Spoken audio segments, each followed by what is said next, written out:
La guerre a commencé le 12 juillet, l'idée est venue le 14 juillet et on a commencé à tourner le 20 juillet. En fait, ça s'est produit comme ça parce que c'était comme une claque, comme une gifle qu'on vivait encore une fois, une autre fois, une troisième fois. C'était pas notre première guerre, c'était notre énième guerre. Et il fallait réagir de façon totalement différente parce que déjà, j'avais déjà fait énormément de documentaires. Et le documentaire, d'une certaine manière, parle à l'esprit et pas à l'émotionnel. Et j'avais envie de toucher l'émotionnel, histoire de toucher les gens, histoire de leur dire que ça suffit, quoi.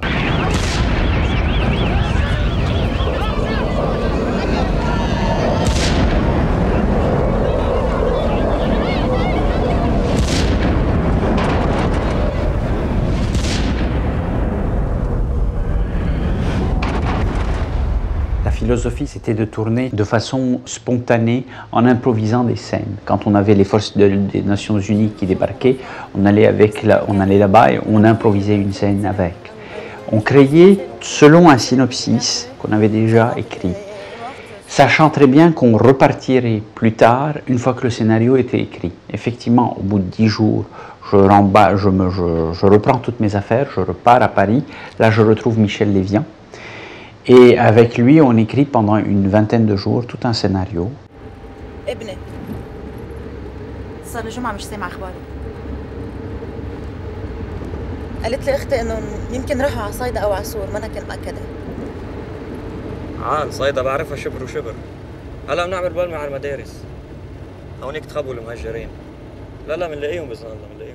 C'est vraiment un film totalement à part, très différent, qui appartient d'une certaine manière à la lignée du nouveau réalisme. Rossellini, en 1947, 2 ans après la Deuxième Guerre mondiale, filmait un film qui s'appelait Allemagne année zéro, qui était également sur les victimes, qui était également avec des vrais décors de l'Allemagne de Berlin complètement détruite.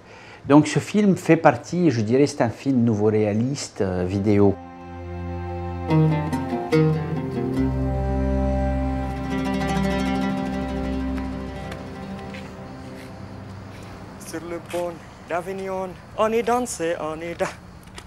C'est vrai qu'on sent l'énergie, la force, la force macabre, je dirais, de la mort. On la sent très très forte et pourtant on n'a aucune compassion pour elle.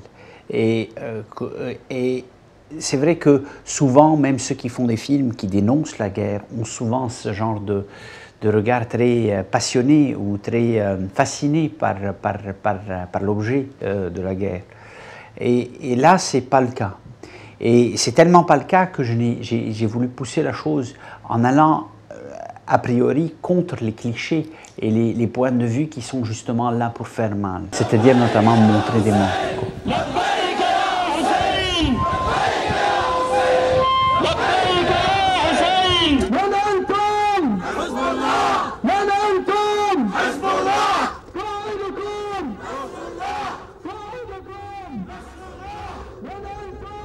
Il fallait aller à l'intérieur pour montrer que la guerre c'est une histoire d'hommes, c'est une histoire justement de victimes.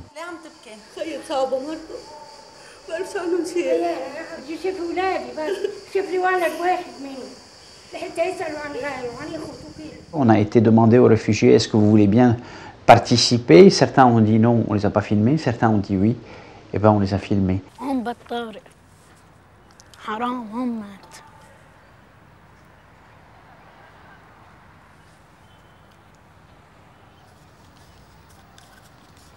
On a fait ce film parce qu'un tiers des gens qui sont morts étaient des enfants. On a fait ce film parce qu'il y avait énormément de gens qui sont morts pour rien du tout. Il faut se souvenir que les guerres sont absolument inutiles.